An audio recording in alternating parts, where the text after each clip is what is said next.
नफरत से भरी मोहब्बत भाग 41-50 ऑथर रश्मि बागडे। जैसे ही रिंग उस लड़के के पैरों के पास जाकर रुकती है, वह लड़का झुककर उस रिंग को उठा लेता है और उसे देखने लगता है। मगर जैसे ही आर्यन उस लड़के को देखता है और उसी के साथ आर्यन के घर वाले भी उस लड़के को देखते हैं, तो वह सारे खुश हो जाता है और आर्यन वह खुशी से उछल पड़ता है, साथ ही जोर से चिल्लाकर बोला, भाई। मगर जैसे ही पाखी और उसके घर वालों की नज़र उस लड़के पर पड़ती है, साथ ही आर्यन के मुंह से उस लड़के के लिए भाई शब्द सुनकर सारे हैरान होते हैं। साथ ही उन सभी की आंखें नफरत और गुस्से से भर उठती हैं। ठीक वैसे ही पाखी भी काफ़ी ज़्यादा हैरानी और नफरत के साथ ही उस लड़के को देख रही होती। आर्यन के मुंह से अपने लिए भाई शब्द सुनकर वह लड़का सामने की तरफ देखता है, तो आर्यन झट से उस लड़के के पास आ उसके गले लग उसे जोर से टाइट हक कर बोला, मिस यू सो मच भाई, मिस यू सो मच। मैंने आपको कितना मिस किया ये तो मैं आपको बता भी नहीं सकता, और ये 5 साल आपके बिना कैसे बीते मेरे ये भी मैं आपको बता नहीं सकता। बोलते हुए ही आर्यन उस लड़के से अलग होता है। तभी वहां पर मोहित भी आकर उस लड़के को देख अपने गले से लगा लेते हैं। मोहिनी उस लड़के को अपने गले से लगाकर बोली, 5 साल बेटा, पूरे 5 साल हो गए तुम्हें देखे, और अब तो तुम्हें देखने के लिए तुम्हारे डैड और मेरी आंखें भी तरस गई थी। यहाँ तक हमें तो लगा अब तुम यहाँ पर आओगे ही नहीं। यही सब सोचकर हम सब काफ़ी दुखी थे, मगर अब हम सब काफ़ी खुश हैं, और अब मेरे दोनों बेटे मेरे पास है। इससे बड़ी खुशी की बात और कुछ मेरे लिए हो ही नहीं सकती है। तुम्हारी मोम बिल्कुल सच बोल रही है आयान, सच में हम दोनों की आंखें तरस गई थी तुम्हें देखने के लिए, मगर अब जब तुम आ गए हो तो अब हम तुम्हें यहाँ से वापस कहीं जाने नहीं देंगे। मोहित अपने बेटे आयान को देखकर बोले, जी हाँ, यही आयान है, और जब आयान की एंट्री हो चुकी है तो यहाँ से शुरू होगी पाखी और आयान की नफरत से भरी मोहब्बत शुरू। मोम डैड, अब आप दोनों इस तरह से परेशान होना बंद कीजिए, और मैंने भी आप सभी को काफ़ी ज़्यादा मिस किया है, पर अब और नहीं, अब मैं आप सबको छोड़कर कहीं भी नहीं जाऊँगा और यही आप सबके पास ही रहूँगा। इतना बोल आयान मुस्कुरा देता है। भाई चलिए, मैं आपको मेरे सपनों की मलिका, मेरी जिंदगी, मेरी दुनिया, मेरा प्यार, इनफैक्ट मेरा सब कुछ मेरी पाखी से मिलाता हूँ। इतना बोल आर्यन सामने की तरफ इशारा करता है, जहाँ पर पाखी खड़ी उन सभी को देख रही होती है। मगर जैसे ही आयान की नज़र पाखी पर जाती है, वैसे ही उसके होश ही उड़ जाते हैं, और होश क्या, होश के साथ ही मानो उसका भी दिमाग ही हिल जाता है, और वह काफ़ी ज़्यादा हैरान होकर पाखी को ही देख रहा होता है। जब पाखी आयान को इस तरह से देखती है तो उसके चेहरे पर एक अलग ही चमक आ जाती है, और वह अंदर ही अंदर काफ़ी ज़्यादा मुस्कुरा रही होती है, मगर बाहर से उसके चेहरे पर ऐसे भाव होते हैं जैसे वह भी आयान को देख काफ़ी हैरान होगी। भाई कहाँ खो गए आप? मुझे पता है मेरी पाखी काफ़ी खूबसूरत है, मगर आप ऐसे घूर कर उसे नज़र मत लगाओ, वैसे भी वह आपके छोटे भाई की होने वाली पत्नी है। इतना बोल आर्यन मुस्कुरा कर अपना एक हाथ आयान सामने कर अपने होठों पर एक मुस्कान लिए बोला, भाई मेरी सगाई का शुभ मुहूर्त निकला जा रहा है, तो आप जल्दी से मुझे मेरी रिंग वापस कर दो। इतना बोल आर्यन आयान को देखने लगता है। अपने छोटे भाई की बात सुन आयान अपने हाथ में पकड़ी रिंग देखता है, जिसमें काफ़ी प्यारे शब्दों से ए और पी लिखा था। मतलब आर्यन और पाखी जिसे देख आयान की मुट्ठी उस रिंग पर कस जाती है, और वह पाखी को घूर कर देखने लगता है। भाई रिंग दो ना मुझे। आर्यन बड़ा ही मासूम सा फेस बनाकर बोला, और खुद ही आयान के हाथ से उस रिंग को ले लेता है और पाखी की तरफ बढ़ने लगता है। जब पाखी आर्यन को ऐसे अपने तरफ आते देखती है तो उसके चेहरे पर काफ़ी प्यारी सी मुस्कान आ जाती है, और वो प्यार से आर्यन को देखने लगती है। आर्यन भी रिंग पाखी के हाथ में दे अपना हाथ आगे कर देता है, जिसे देख पाखी बड़े ही प्यार भरी नज़रों से आर्यन को देखती है, और एक नज़र सामने खड़े आयान को देखती है जो उसे ही देख रहा था, जिसे इस तरह से खुद को देखते हुए पाकर पाखी के चेहरे पर एक अलग ही चमक आ जाती है, और वो प्यार से आर्यन की उंगली में रिंग पहना देती है, जिसके रिंग पहनाते ही सारे लोग जोरों से तालियां बजाने लगते हैं, जिन्हें तालियां बजाते देख पाखी मुस्कुराकर आर्यन के गाल पर किस कर देती है। जब आर्यन को पहली बार पाखी की किस मिलती है, वो भी सबके सामने, तो उसकी खुशी का कोई ठिकाना ही नहीं होता है, और वो भी झुककर पाखी का माथा चूम लेता है, जिसे देख पाखी मुस्कुराने लगती है। साथ ही आर्यन और पाखी दोनों ही एक दूसरे को बड़े ही प्यार से देखने लगते हैं, मगर उन दोनों को इस तरह से ऐसे साथ देखकर आयान के हाथों की मुट्ठियां भींच जाती है, साथ ही उसकी आंखें गुस्से से लाल हो जाती हैं। और आयान अपनी बेसे ही गुस्से से भरी लाल आंखों के साथ पाखी को देख रहा होता है। और इस समय आयान की आंखों में पाखी के लिए काफी सारी नफरत भी होती है। लो everyone may I have you attention please. Tanu अपने हाथ में माइक लिए सभी को देख बोली। वेल सगाई तो हो गई, अब क्यों ना एक रोमांटिक से सॉन्ग पर हमारे न्यू कपल का एक रोमांटिक सा डांस भी हो जाए। इतना बोल तनु पाखी और आर्यन को देखती है और उसकी बात सुन सारे लोग भी डांस करने के लिए बोलने लगते हैं। जिसे सुन आर्यन प्यार से पाखी का हाथ थाम उसे हॉल के बीचों बीच लाता है और अपने घुटनों पर बैठ पाखी का एक हाथ थाम उसकी आंखों में प्यार से देखते हुए बोला, मेरी पहली मोहब्बत, आखिरी प्यार हो तुम। इस दिल में धड़कने वाला मीठा सा एहसास हो तुम। जब पहली बार तुम्हें देखा था, सच कहो तो तुम पर दिल हार बैठा था। हर पल, हर लम्हा तुझे याद किया है। मैंने हर घड़ी बस तुझसे ही प्यार किया है। तेरे लिए काफी लंबा इंतजार किया है। अब जो तू मुझे मिल गई, सच कहो सारी दुनिया मुझे मिल गई। मैं कैसे कहूँ तुमसे कितना प्यार है मुझे तुमसे। मेरे दिल की धड़कन हो तुम, मेरे दिल का सुकून हो तुम। मैं तुम्हें कभी खो नहीं सकता, ना ही तुमसे जुदा हो सकता हूँ, क्योंकि मैं तुम्हें बहुत प्यार करता हूँ पाखी। I love you so much. रेशमी बागड़े। आर्यन बड़े ही प्यार से पाखी की आंखों में देखते हुए बोला और आर्यन की बात सुन पाखी की आंखें हल्की सी नम हो जाती है और वो बड़े ही प्यार से आर्यन को उसके घुटनों से उठा अपने गले से लगा रोते हुए बोली, मैं भी तुम्हें बहुत प्यार करती हूँ आर्यन, मैं सच में तुम्हें प्यार करती हूँ। बोलते हुए ही पाखी की पकड़ आर्यन पर कस जाती है और आर्यन भी कसकर पाखी को अपनी बाहों में भर लेता है और उन दोनों को ऐसे साथ में देख हर कोई खुश होता है। बस एक इंसान को छोड़ जो कोई और नहीं बल्कि आयान ही होता है, जो अपनी जलती हुई निगाहों से पाखी और आर्यन को ही देखे जा रहा होता है। तभी वहां पर म्यूजिक शुरू हो जाती है और आर्यन और पाखी दोनों ही एक दूसरे को अपनी बाहों में भरकर डांस करने लगते हैं। जब नयन उन दोनों को ऐसे रोमांटिक होते हुए देखती है तो उसकी भी नज़र समर पर जाती है और वह समर के पास जा उसका हाथ पकड़ उसे जबरदस्ती खींचते हुए बीचों बीच ले आती है और खुद ही समर के दोनों हाथों को पकड़ अपनी कमर पर रख खुद के हाथ समर के गले पर लपेट देती है और खुद ही डांस करने लगती है। नयन की इस हरकत से समर एकदम अवाक सा रह जाता है, मगर वो भी फिर मजबूर होकर नयन के साथ डांस करने लगता है और उन चारों के डांस को देख और भी यंग कपल डांस करने लगते हैं। आयान की नज़र बस पाखी पर ही होती है, जो आर्यन के एकदम करीब होकर डांस कर रही थी। जिसे ऐसे देख आयान रिंक करने लगता है, साथ ही उसकी आंखें नफरत की आग से जलने लगती हैं। थोड़ी ही देर में सबका डांस खत्म होता है तो वहां मौजूद सारे लोग जोरों से तालियां बजाने लगते हैं।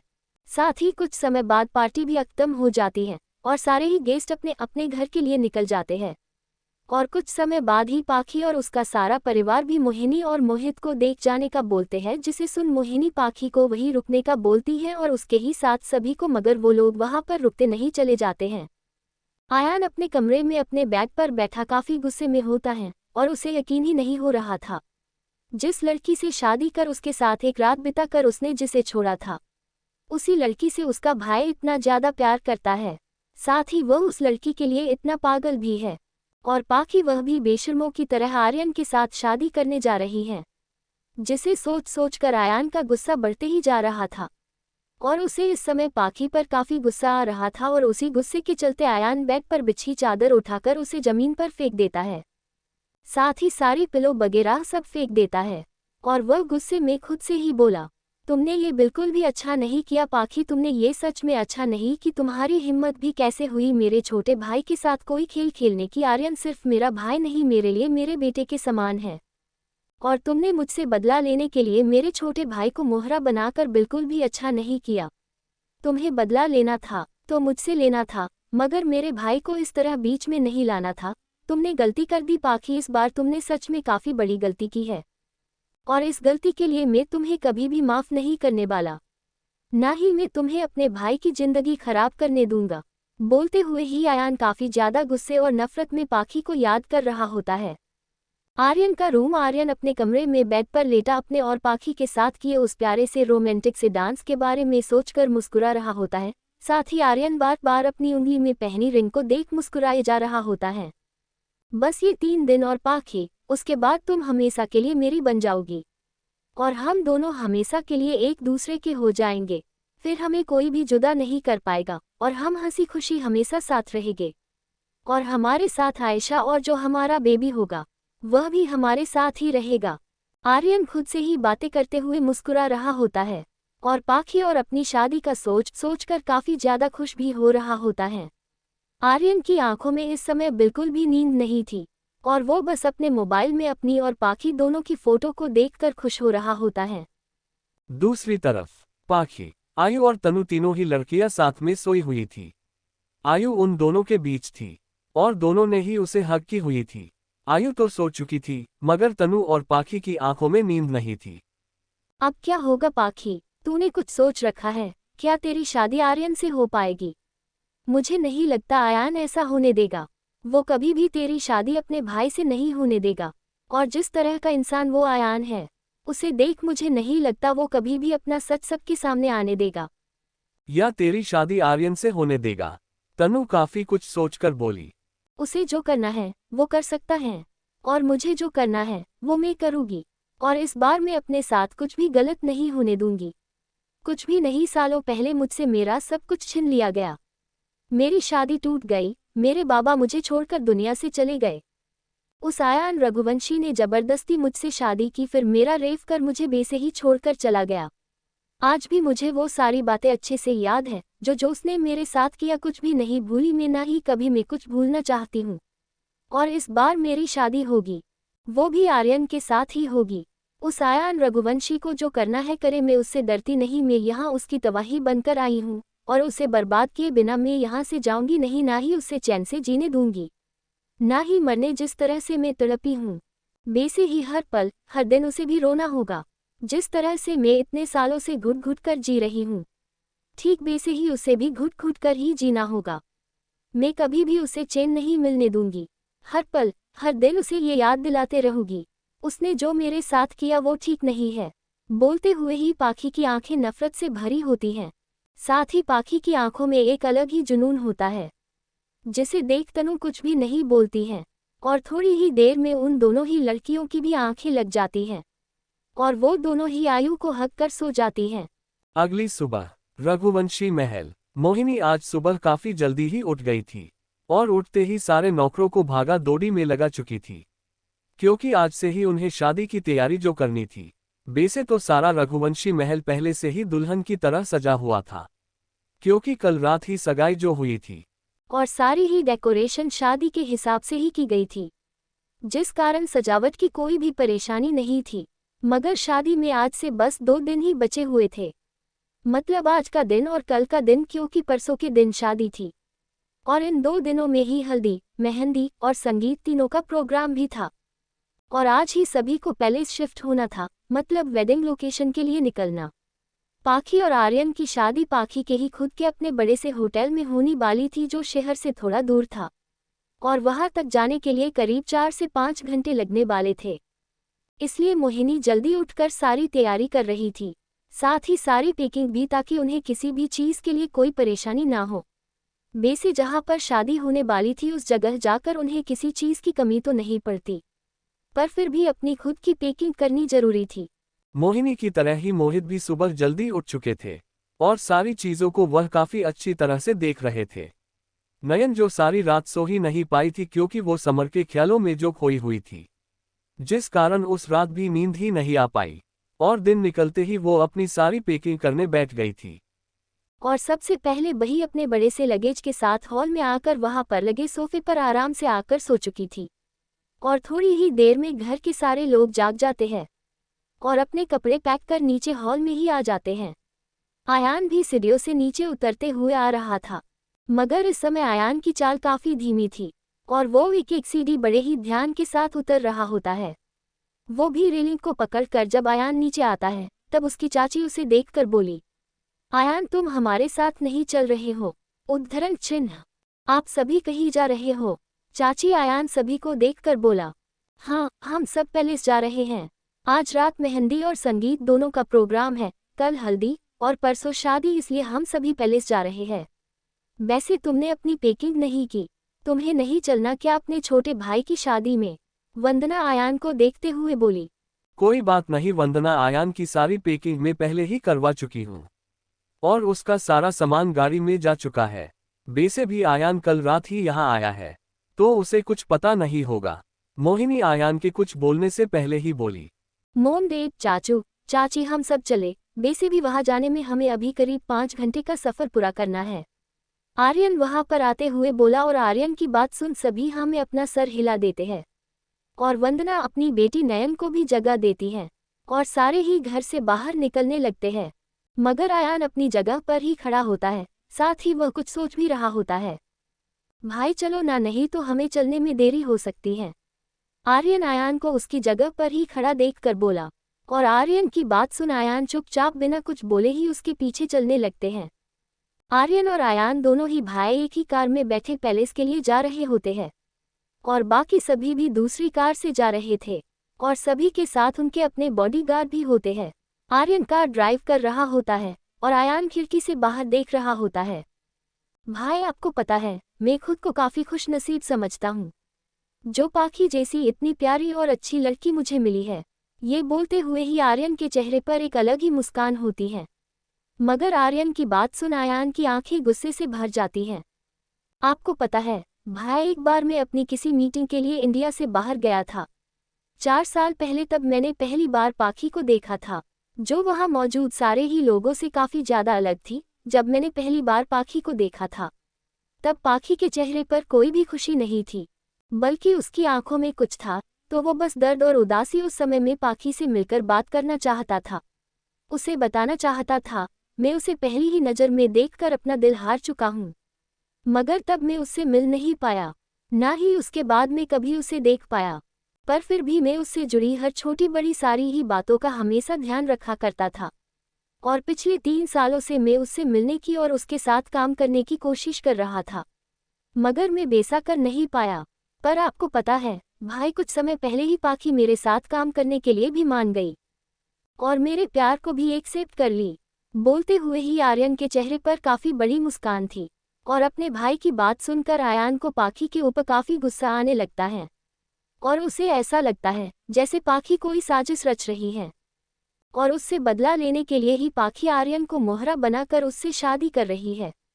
जिसे सोचते हुए ही आयान की आंखों में पाखी के लिए नफरत साफ दिखाई देने लगती है और वो खुद से बोला, नहीं मेरे भाई, मैं तेरी शादी किसी भी हाल में पाखी से नहीं होने दे सकता हूँ, क्योंकि मुझे अच्छे से पता है पाखी ये सब बस मुझसे बदला लेने के लिए कर रही है, क्योंकि उसे पता चल चुका होगा मैं तुझसे कितना ज़्यादा प्यार करता हूँ और मेरी जान बसती है तुझ पर, इसीलिए वो जानबूझकर तुझसे शादी करना चाहती है ताकि वो तुझे चोट पहुँचाकर मुझे दर्द दे सके। मगर मैं तुझे ज़रा सी भी चोट लगे बर्दाश्त नहीं करता हूँ, तो फिर मैं उस पाखी को तेरी जिंदगी के साथ कैसे खेलने दे सकता हूँ। आयान अपनी सोच में ही गुम था, तभी वो वापस अपने ध्यान में कार के अचानक रुकने पर आता है और जैसे ही सामने की तरफ देखता है उसकी आंखें हैरानी हो जाती हैं। उसकी कार के आगे एक लड़की एक कार के पास खड़ी हुई थी और उस कार का ड्राइवर कार की डिक्की खोल कुछ चेक कर रहा होता है। आयान को उस लड़की का चेहरा तो नहीं दिखता है क्योंकि उसकी पीठ उनके तरफ थी, मगर फिर भी आयान उस लड़की को बैक साइड से देखकर ही पहचान जाता है और इससे पहले वो कुछ समझ पाता आर्यन कार से बाहर निकल उस लड़की के पास जा चुका था और आर्यन को देख वह लड़की पलटकर आर्यन को देखती है और जैसे ही आयान उस लड़की को देखता है वापस से उसकी आंखें हैरानी और गुस्से से पाखी को देखने लगती हैं। पाखी, क्या हुआ? तुम यहाँ पर इस तरह बोलते हुए आर्यन पाखी को देख रहा था। आर्यन, अच्छा हुआ तुम मुझे यहाँ पर मिल गए, मैं पैलेस जा रही थी, मगर देखो ना मेरी कार अचानक से ही खराब हो गई। बोलते हुए पाखी थोड़ी उदास सी होती है। तुम्हें ऐसे इस तरह से उदास होने की कोई ज़रूरत नहीं है, मैं आ गया ना, अब हम साथ चलेंगे। और अगर कार खराब हो गई तो तुमने मुझे कॉल क्यों नहीं की? आर्यन पाखी को देख बोला, मुझे लगा तुम पहुंच गए होंगे और मैं तुम्हें परेशान नहीं करना चाहती थी और मैं दूसरी कार मंगवाने ही वाली थी। पाखी बड़ा ही क्यूट सा फेस बना कर बोली, जिसे इस तरह से देख आर्यन के होठों की मुस्कान बढ़ जाती है और वो प्यार से पाखी का हाथ पकड़ अपने साथ कार की तरफ ले जाते हुए बोला, अब चलो भी, नहीं तो हम लेट हो जाएंगे। इतना बोल आर्यन पाखी को अपनी कार तक ला लेता है। जब पाखी देखती है कार में पहले से ही आयान बैठा हुआ है, जिसे देख पाखी बिना किसी भाव से बोली, मिस्टर आयान, क्या आप पीछे जाकर बैठ सकते हैं? जैसे ही पाखी इस बात को बोलती है वैसे ही आयान की बोहें सिकुड़ जाती हैं और वो पाखी को घूर कर देखने लगता है। भाई प्लीज आप पीछे जाकर बैठ जाओ ना, आर्यन भी अपने भाई से बोला, जिसे सुन आयान बिना कुछ बोले ही जाकर पीछे वाली सीट पर बैठ जाता है और पाखी पैसेंजर सीट पर बैठ जाती है और आर्यन वापस से कार ड्राइव करने लगता है। आयान बस घूर कर पाखी को ही देखे जा रहा था, जिसे पाखी भी काफी अच्छे से देख पा रही थी। और पाखी के दिमाग में तभी कुछ आता है, जिसे सोचकर वह मुस्कुरा उठती है और आर्यन के कंधे पर अपना सर रख लेती है, जिसे ऐसा करते देख आर्यन के फेस की मुस्कान बढ़ जाती है। आर्यन तुम्हें पता है, मैं सारी रात सो ही नहीं पाई। मुझे रात भर बस तुम्हारी ही याद सता रही थी और ऐसा लग रहा था जैसे मैं अभी ही तुम्हारे पास आ जाऊं, मगर मैं उतनी रात को तो तुम्हारे पास नहीं आ सकती थी। इसलिए मैं तुम्हारी फोटो को ही देखते हुए उससे बातें करते हुए कब सोई पता ही नहीं चला। अच्छा, वैसे नींद तो मुझे भी नहीं आई और मैं भी तुम्हारी तस्वीरों से बातें करते हुए ही कब सोया पता नहीं चला, पर सब कुछ दिन और उसके बाद तो हम साथ ही होने वाले हैं। आर्यन प्यार से पाखी को देख बोला। आर्यन और पाखी दोनों ही एक दूसरे से बात कर रहे होते हैं और उन दोनों की बातों को सुनकर आयान को ऐसा लग रहा था जैसे वो उन दोनों के बीच कबाब में कोई हड्डी हो। और आयान की ऐसी हालत देख पाखी अंदर ही अंदर मुस्कुरा रही होती है। सभी लोग पैलेस पहुंच चुके थे और पैलेस आने के बाद सारे अपने अपने रूम में भी जा चुके थे, क्योंकि 5 घंटे कार में बैठकर सफर करना काफी थकान भरा था, जिस कारण सभी पैलेस पहुंचकर अपने कमरे में जा आराम करने लगते हैं। मगर आर्यन, पाखी, आयान वह तीनों ही अभी पैलेस भी पहुंचे थे, क्योंकि आधे रास्ते में ही वो तीनों एक रेस्टोरेंट में रुक गए थे नाश्ता करने के लिए, और कार रोककर नाश्ता करने का आइडिया किसी और का नहीं पाखी का था, जिस कारण वो तीनों एक रेस्टोरेंट में बैठे नाश्ता कर रहे होते हैं। पाखी अपने सामने रखे सूप को पीते हुए बोली, आर्यन वैसे तुमने डिसाइड किया हम हनीमून पर कहाँ जाने वाले हैं? जैसे ही पाखी इतना बोलती है, वैसे ही आयान जो पानी पी रहा था, उसे पाखी की बात सुनकर जोर का ठसका लग जाता है और वो जोर जोर से खांसने लगता है, जिसे इस तरह से खांसते देख आर्यन जल्दी से अपने भाई की पीठ से हिलाते हुए बोला, भाई आप ठीक हो? बोलते हुए वो बस आयान की पीठ से हिला रहा होता है और आयान को इस तरह से खांसते देख पाखी उसे हैरान नजरों से देखने लगती है। कुछ देर में ही आयान की खांसी ठीक हो जाती है। मैं ठीक हूँ आर्यन, आयान अपने भाई को खुद के लिए ऐसे परेशान होते हुए देख बोला। उन दोनों भाई को ऐसे एक दूसरे के लिए परेशान होते देख पाखी बस दोनों को देख रही होती है, मगर वह कुछ भी नहीं बोलती है और वो बस दोनों को देखने लगती है। तभी आर्यन भी वापस से अपने खाने पर ध्यान देता है और आयान भी। पाखी, तुम जहाँ पर भी बोलो हम तीनों वहाँ पर चलेंगे, तुम में और हमारी बेटी आयशा। आर्यन बड़े ही प्यार से पाखी को देख बोला, मगर जैसे ही आयान हमारी बेटी शब्द सुनता है, उसके हाथ जो खाने के लिए उठे थे वह अपनी जगह पर ही रुक जाते हैं और वह बड़ी ही हैरानी के साथ पाखी को देखने लगता है।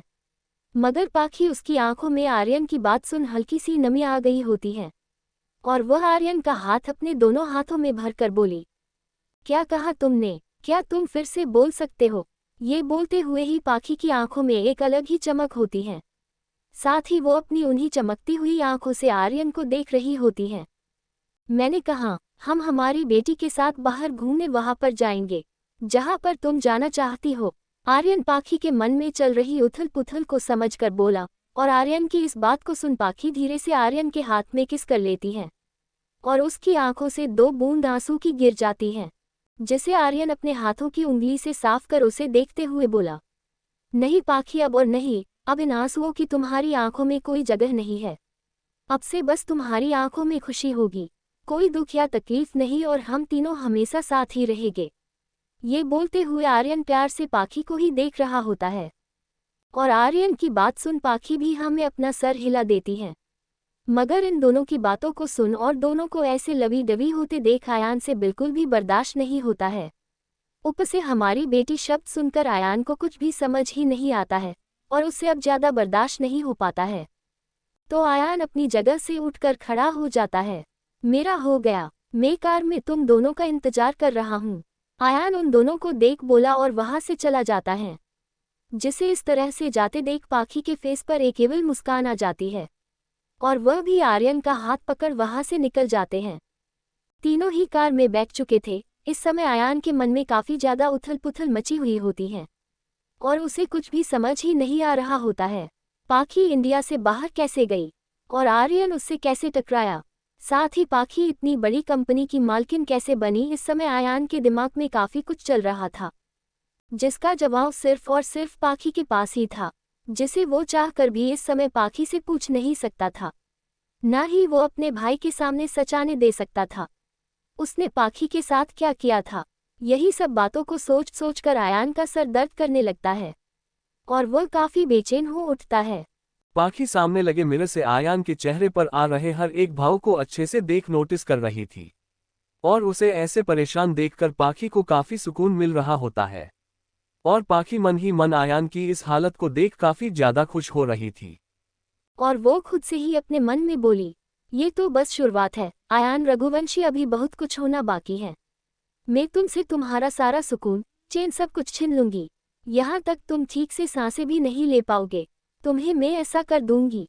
तुम्हें क्या लगता है तुम मुझसे खेलकर खुद आराम की जिंदगी जी सकते हो? नहीं आयान रघुवंशी, मैं तुम्हें ऐसे खुश और सुकून से कभी नहीं रहने देने वाली। तुम्हें क्या लगता है तुम इतनी आसानी मुझे छोड़कर चले गए तो तुमने मुझसे पीछा छुड़ा लिया, नहीं तुम कभी भी मुझसे पीछा नहीं छुड़ा सकते हो, कभी भी नहीं। ये बोलते हुए पाखी मन ही मन मुस्कुराए जा रही थी। और आर्यन वो कार ड्राइव करते हुए पाखी और अपनी आने वाली जिंदगी के सपने देख रहा होता है। और कुछ घंटे का सफर पूरा करने के बाद उन तीनों की कार भी एक बड़े से पैलेस के अंदर जाकर रुकती है, जिससे तीनों साथ में निकलते हैं और अंदर चले जाते हैं। पाखी और आर्यन का रूम एक दूसरे के रूम के सामने होता है, तो वो दोनों एक साथ एक दूसरे का हाथ पकड़े अंदर जा रहे होते हैं। और आयान काफी गुस्से में पाखी को देख रहा होता है, जिसने आर्यन का हाथ काफी मजबूती से पकड़ रखा था, और वो भी अपने धीमे कदमों के साथ उनके पीछे जाने लगता है। अगले दिन सुबह का समय, सुबह के 10 बज रहे होते हैं और पैलेस के बाहर गार्डन में ही हल्की के लिए काफी अच्छा सा डेकोरेशन किया गया था, जहां पर आर्यन और पाखी दोनों को ही हल्दी लगने वाली थी। और यहाँ की सारी तैयारी खुद समर ने की थी, और उसने सब कुछ काफी अच्छे तरीके से किया हुआ था, क्योंकि पाखी उसकी बहन थी और समर पाखी से भी उतना ही प्यार करता था जितना प्यार वह अपनी बहन तन्वी से करता था। इसलिए सारी तैयारी उसने खुद ही अपने सामने करवाई थी, जो मोहिनी को काफी ज्यादा पसंद आई होती है। दोनों ही घर वाले गार्डन में पहुंच चुके थे, यहाँ तक आयु वह भी समर और अपने नाना के पास ही बैठी हुई थी, और सारे ही लोग आपस में बातें कर रहे होते हैं। तभी वहां पर आर्यन पिला करता और पजामा पहने आ जाता है, जो उस कुर्ते में काफी ज्यादा हैंडसम लग रहा होता है।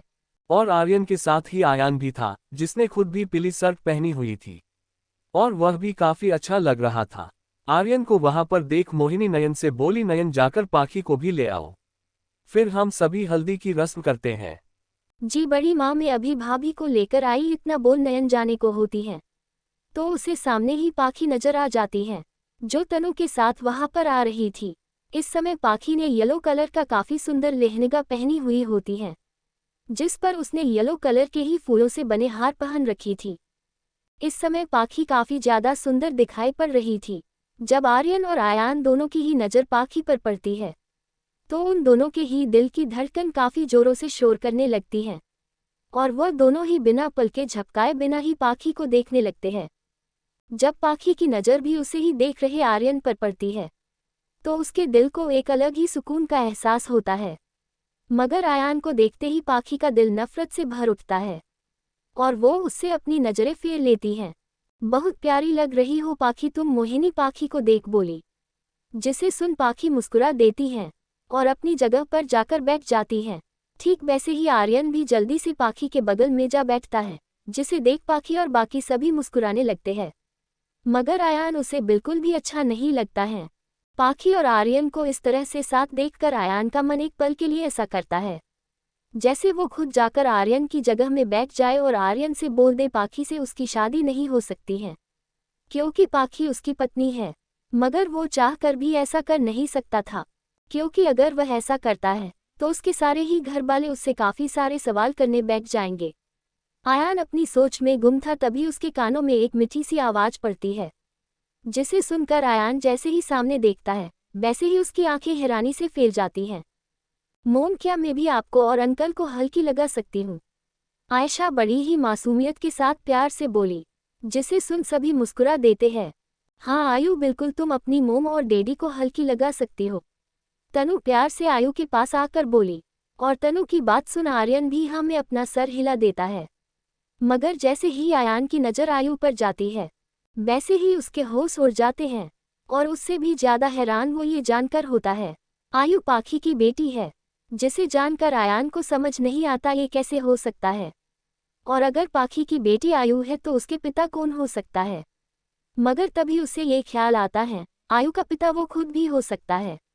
जिसे सोचते ही आयान की आंखें चमक उठती हैं। मगर पाखी को आर्यन के साथ देख आयान की आंखें गुस्से से भर जाती हैं। और इधर आयु अपने दोनों हाथों में हल्दी लेकर पहले आर्यन को लगाती है, फिर पाखी को लगाती है। और दोनों को हल्दी लगा काफी खुश हो रही होती है। जिसके बाद सभी एक एक कर उनको हल्दी लगाने लगते हैं। आयान, आप भी हल्दी लगाओ, तनु आयान को देखते हुए बोली। तनु की बात सुन आयान उसे ही देखने लगता है। आप भी हल्की लगाओ ना। सभी ने हल्दी लगा दी, अब आप भी अपने छोटे भाई और उसकी होने वाली पत्नी तो हल्दी लगाओ। तनु वापस से अपनी आंखों में चमक लिए बोली। हाँ आयान, तुम भी हल्दी लगाओ बेटा। मोहिनी भी आयान को देख बोली। उन दोनों की बात सुन आयान को काफी गुस्सा आ रहा होता है, मगर वह किसी तरह से अपने गुस्से को शांत कर पाखी और आर्यन को देखता है, जो उसे ही देख रहे होते हैं। जिन्हें देखकर आयान धीमे कदमों से चलते हुए दोनों के पास जाता है और अपने हाथ में हल्दी लेकर पहले तो आर्यन के दोनों गालों पर लगाता है और उसे देख मुस्कुरा देता है। फिर वो वापस से हल्दी लेकर पाखी को देख रहा होता है, जो उसे बिना किसी भाव के देख रही होती है। अंकल हल्दी लगाओ ना मेरी मोम को। आयु आयान को ऐसे रुकते देख बोली और आयु के मुंह से खुद के लिए अंकल शब्द सुनकर आयान को काफी बुरा लगता है। मगर आयान पाखी के गाल पर भी हल्दी लगा वहां से चला जाता है। जिसे ऐसे जाते देख सभी थोड़े हैरान होते हैं, मगर कोई भी कुछ नहीं बोलता है। आर्यन बेटा तुम जाओ और जाकर नहा लो और थोड़ा आराम कर लो, मोहिनी अपने बेटे को देखकर बोली। पाखी तू भी चल और चलकर नहा ले, वैसे भी कितनी सारी हल्दी लगी है तुझे, तनु पाखी से बोली। जिसे सुन पाखी हाँ में अपना सर हिलाते हुए वहां से चली जाती है और बाकी सभी भी अपने अपने कमरों में चले जाते हैं। इधर नयन अपने दोनों हाथों में हल्दी लिए समर के पीछे ही आ रही होती है और उसे देख चिल्लाते हुए बोली, समर रुको, रुको ना। समर बोलते हुए ही नयन समर के पीछे भाग रही होती है। नयन की बात सुन जैसे ही समर रुकता है, ठीक वैसे ही नयन समर के दोनों गालों पर हल्दी लगा वहां से भाग जाती है। जिसकी इस हरकत को देख समर को समझ नहीं आता ये लड़की उसके पीछे क्यों पड़ी हुई है और उसे ऐसे परेशान क्यों कर रही है। ये सब सोचकर समर परेशान सा हो जाता है और वो भी अपने कमरे में चला जाता है। इधर पाखी भी अपने कमरे में आती है और वो जैसे ही डोर बंद करने वाली होती है, ठीक वैसे ही वहां पर आयान आ जाता है। जिसे देख पाखी काफी ज्यादा हैरान हो जाती है और जैसे ही डोर बंद करने वाली होती है, ठीक वैसे ही आयान जोर से धक्का देकर अंदर आ जाता है और अंदर से ही डोर लॉक कर लेता है। जिसकी इस हरकत को देख पाखी को काफी ज्यादा गुस्सा आता है और वो बिना सोचे समझे आयान की बाह पकड़ उसे अपनी तरफ मुड़ती है और जोर से एक थप्पड़ आयान के गाल पर मार देती है। जिसके ऐसे थप्पड़ मारते ही आयान पाखी को उसकी दोनों बाह से पकड़ लेता है और काफी ज्यादा गुस्से में उसे देखकर बोला, आयु मेरी बेटी है, आयु मेरी बेटी है, बोलो पाखी आयु मेरी बेटी है। बोलते हुए ही आयान की आंखें एकदम गुस्से से लाल होती हैं। नहीं है, वो तुम्हारी बेटी, सुना तुमने, नहीं है आयु तुम्हारी बेटी। पाखी आयान की दोनों बाहें झटक कर बोली। अगर वो मेरी बेटी नहीं है तो फिर वो मेरी तरह क्यों दिखती है? क्यों उसकी शक्ल मुझसे इतनी मिलती है? क्यों उसकी आंखें, नाक, कान, होठ सभी मुझसे मिलते हैं? आयु को साफ देख पता चलता है वो मेरी बेटी है। और अगर वो मेरी बेटी नहीं है तो फिर किसकी बेटी है? बोलो किसकी बेटी है? उद्धरण चिन्ह। बोलते हुए आयान काफी गुस्से से पाखी की आंखों में देखकर बोला, नहीं है आयु तुम्हारी बेटी। यही बात कितने बार मैं तुमसे कहूँ, नहीं है आयु तुम्हारी बेटी। और अगर तुम्हें मेरी बात झूठ लगती है तो जाकर डीएनए टेस्ट करवा लो, सच्चाई खुद ही तुम्हें पता चल जाएगी। आयु तुम्हारी तरह दिखती है, इसका मतलब ये नहीं आयु तुम्हारी बेटी हो गई। और तुम्हें सच सुनना है तो सुनो, आयु तुम्हारी नहीं तुम्हारे की बेटी है और यही सच है। जैसे ही पाखी उस इंसान का नाम लेती है, उसे सुनकर आयान की हैरानी का कोई ठिकाना ही नहीं रहता है। जैसे ही पाखी उस इंसान का नाम लेती है, वैसे ही आयान पाखी को काफी ज्यादा हैरानी के साथ देखने लगता है। जिसे इतना हैरान देख पाखी जोर से हंसने लगती है और वैसे ही हंसते हुए बोली, आयान रघुवंशी तुम्हें क्या लगता है तुम कुछ घंटे अपनी मनमानी मुझ पर कर अपना बीज मेरे अंदर डाल दोगे। अगर तुम्हें ऐसा लगता है तो तुम पूरी तरह से गलत हो, क्योंकि आयु तुम्हारी नहीं बल्कि तुम्हारे भाई आर्यन की बेटी है। और यही सच है। और अगर तुम्हें मेरी बातों पर यकीन नहीं है तो जाओ और जाकर डीएनए टेस्ट करवा लो, क्योंकि टेस्ट भी यही बताएगा तुम आयु के पिता नहीं बल्कि चाचू हो। इतना बोल पाखी हंसते हुए आयान के चेहरे को देख रही होती है, जो पाखी की इस बात को सुन काफी ज्यादा हैरान होता है।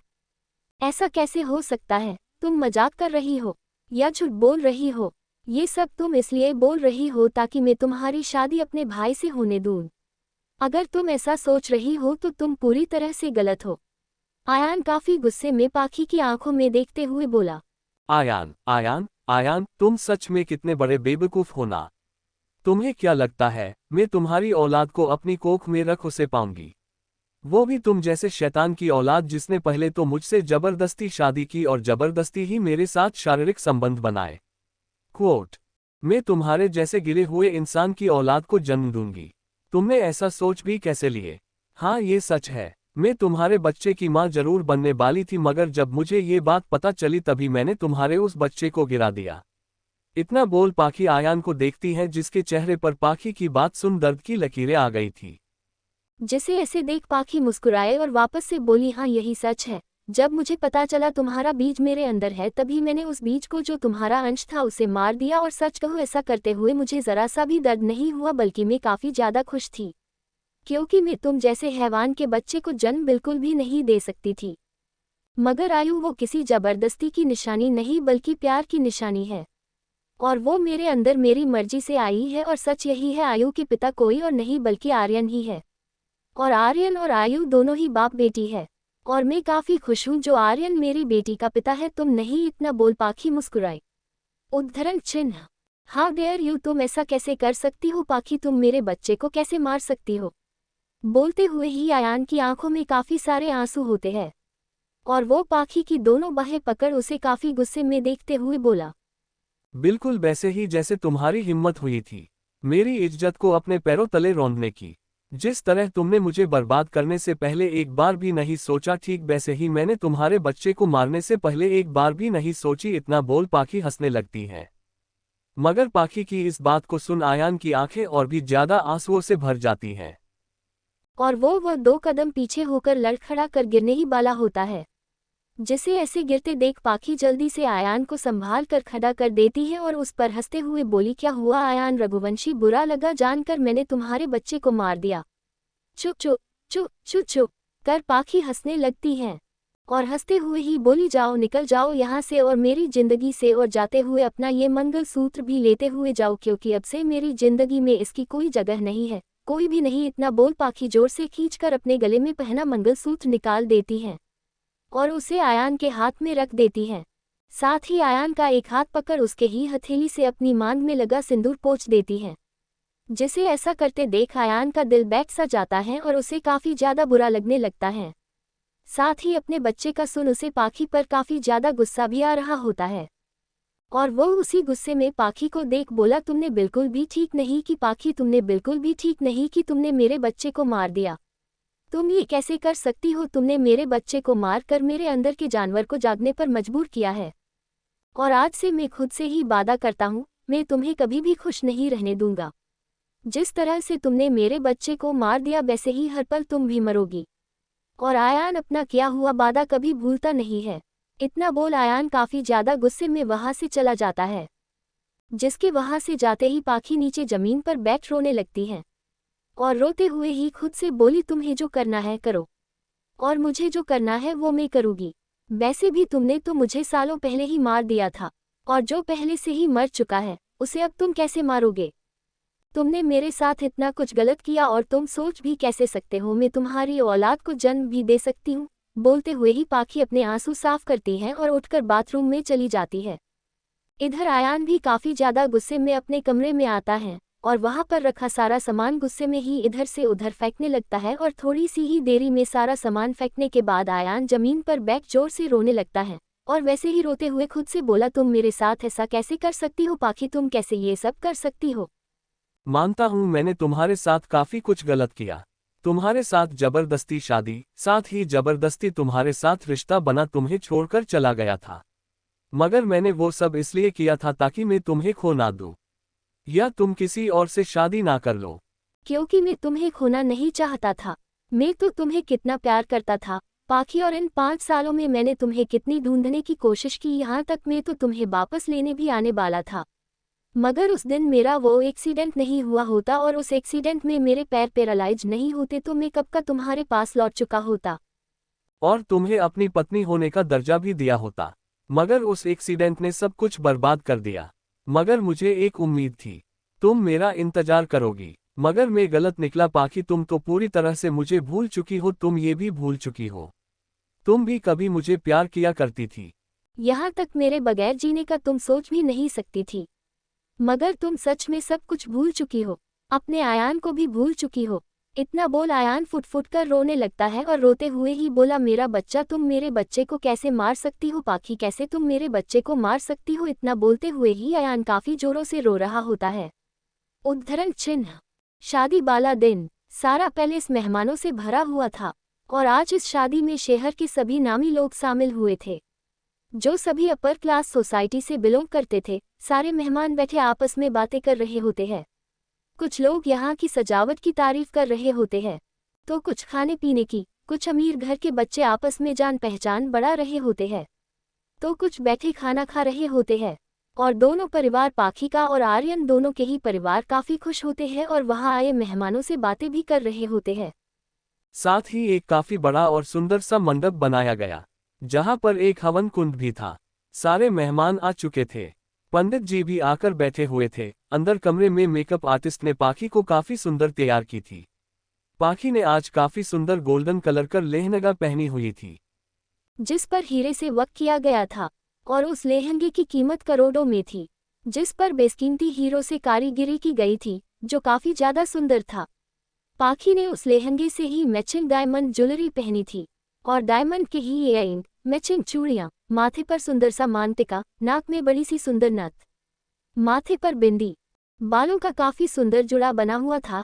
चेहरे पर मेकअप ना ज्यादा न ही कम, बिल्कुल नेचुरल मेकअप, होठों पर डार्क रेड लिपस्टिक। और इस समय पाखी काफी ज्यादा सुंदर लग रही होती है, बिल्कुल किसी परी की तरह। मगर आज पाखी के चेहरे पर हल्का सा डर होता है, साथ ही घबराहट भी। जब तनु पाखी को ऐसे देखती है तो वह पाखी से बोली, पाखी तू अच्छा सोच, सब अच्छा होगा। इस बार कोई भी तुझसे तेरी खुशियों को नहीं छीनेगा।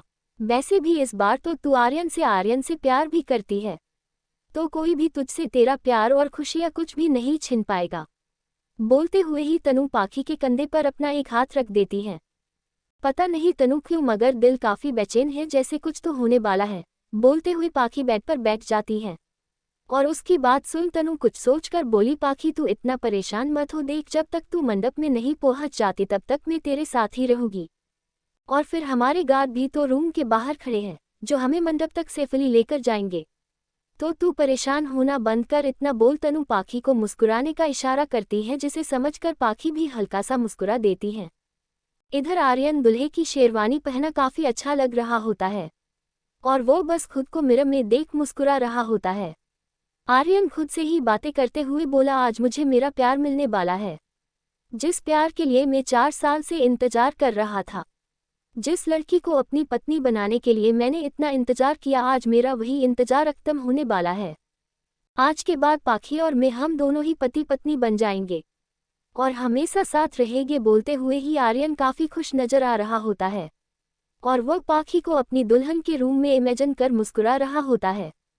दूसरी तरफ आयान इस समय काफी ज्यादा गुस्से में होता है और उसी गुस्से में वह खुद से ही बातें करते हुए बोल रहा होता है, नहीं पाखी नहीं, तुम मेरे अलावा किसी और से शादी नहीं कर सकती हो, खासकर मेरे भाई से तो बिल्कुल भी नहीं। मैं तुम्हें आर्यन से शादी नहीं करने दे सकता, क्योंकि मुझे अच्छे से पता है तुम आर्यन से शादी बस मुझसे बदला लेने के लिए कर रही हो, और मैं अपने भाई की जिंदगी खराब होने नहीं दे सकता हूँ, न ही तुम्हें कभी भी माफ कर सकता हूँ। तुमने मेरे बच्चे का नहीं बल्कि मेरे प्यार का भी खून किया है, और अब ये आयान रघुवंशी तुम्हारे सपनों का खून करेगा।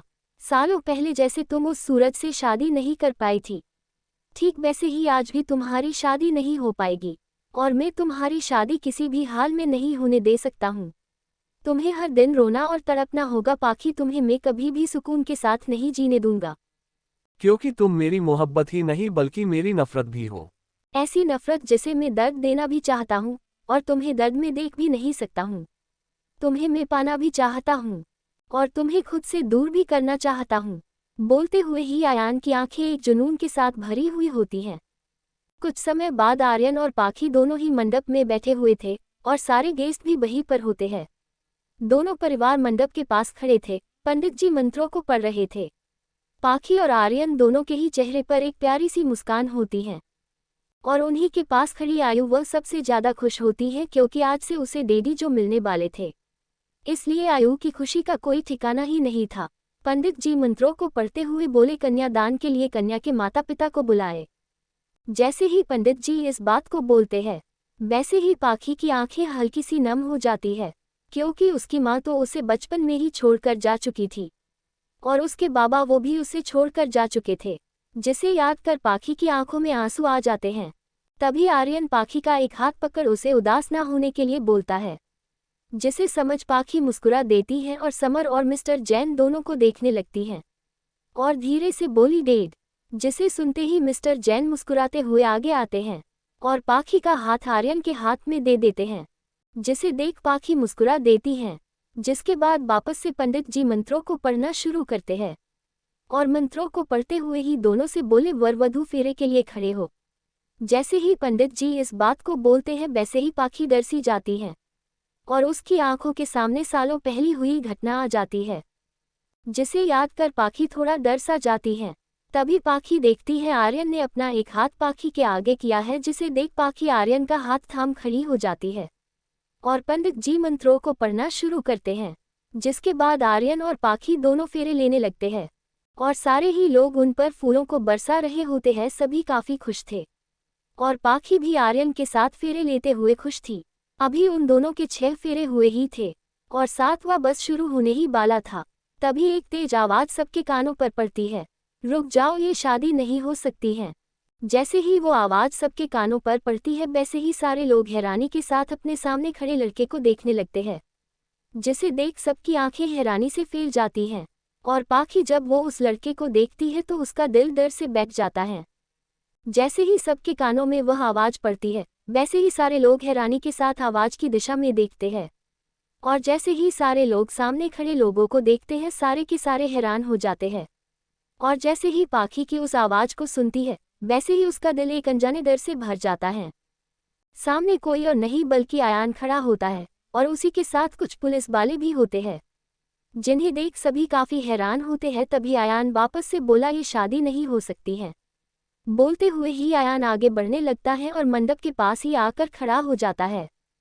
शादी नहीं हो सकती, ये तुम क्या बोल रहे हो आयान? मोहिनी अपने बेटे आयान से बोली। हाँ आयान, ये सब क्या है बेटा, और तुम ये क्या बोल रहे हो? शादी नहीं हो सकती? क्यों नहीं हो सकती? और ये पुलिस यहाँ पर क्या कर रही है? इन्हें किसने बुलाया यहाँ पर? मोहित भी आयान को हैरानी से देखते हुए बोला, मोम डैड, ये शादी नहीं हो सकती है। क्या आप सभी को नहीं पता ये लड़की पहले से ही शादीशुदा है? पाखी की तरफ एक उंगली से इशारा करते हुए, और इसका एक पति है, तो ये कैसे दूसरी शादी कर सकती है? आयान पाखी को देखते हुए बोला, भाई मुझे पता है पाखी की पहले शादी हुई है, मगर वो शादी नहीं जबरदस्ती थी, जो किसी घटिया इंसान ने मेरी पाखी के साथ की थी। आर्यन गुस्से में अपने भाई आयान को देखते हुए बोले। आर्यन की बात सुन आयान उसे हैरानी से देखने लगता है। तभी एक पुलिस वाला सभी को देख बोला, देखिए, हमारे पास कंप्लेंट आई है। यहाँ पर जिस लड़की की शादी हो रही है वो लड़की पहले से शादीशुदा है और मिस्टर आयान उस लड़की के पति है। जैसे ही इंस्पेक्टर इस बात को बोलता है वैसे ही वहां पर मौजूद सारे लोग हैरानी से एक दूसरे को देखने लगते हैं। ठीक वैसे ही आयान के घर वाले भी एक दूसरे को देखने लगते हैं और उन सब की ही तरह पाखी वो तो सबसे ज्यादा हैरान होकर आयान को देख रही होती है। उसे बिल्कुल भी उम्मीद नहीं थी आयान ऐसा भी कुछ बोल सकता है। तभी आयान पाखी को देखते हुए बोला, ये शादी नहीं हो सकती है, क्योंकि पाखी मेरी पत्नी है और मैंने इससे शादी की है और मेरे होते हुए ये मेरे ही भाई से शादी नहीं कर सकती है। जैसे ही आयान इस बात को बोलता है वैसे ही हर किसी के होश उड़ जाते हैं। ये तुम क्या बोल रहे हो बेटा? जरूर तुम्हें कोई गलत फहमी हुई होगी। तुम्हारी तो अभी तक शादी ही नहीं हुई है, तो फिर पाखी तुम्हारी पत्नी कैसे हो सकती है? क्यों तुम इस तरह से तमाशा कर रहे हो? बंद करो इस तमाशे को, मोहिनी थोड़े गुस्से में आयान से बोली। नहीं मोम, मैं सच बोल रहा हूँ, पाखी मेरी पत्नी है, तो वो कैसे मेरे ही छोटे भाई से शादी कर सकती है? मैंने पाखी से शादी किया है, और आयु जो पाखी की बेटी है, वो किसी और की नहीं बल्कि पाखी और मेरी बेटी है। मैं आयु का असली पिता हूँ, और जब मैं जिंदा हूँ और हमारा तो डिवोर्स भी नहीं हुआ, तो फिर ये कैसे दूसरी शादी कर सकती है? आयान पाखी को देखते हुए बोला। ये क्या बकवास किए जा रहे हो तुम मिस्टर आयान रघुवंशी? तुम इतने सारे लोगों के सामने मेरी बहन का तमाशा बना रहे हो, और मैं ये बिल्कुल भी बर्दाश्त नहीं करने वाला कोई भी एरा गेरा इंसान ऐसे मुंह उठाकर आ जाए और मेरी बहन का इस तरह से तमाशा बनाए, या फिर उसकी शादी रोकने की कोशिश करे। तुम्हारी इस गलती के लिए मैं चाहूँ तो अभी के अभी तुम्हें और तुम्हारे पूरे परिवार को बर्बाद कर सकता हूँ। समर काफी ज्यादा गुस्से में आयान के पास आ उसकी काला पकड़ बोला।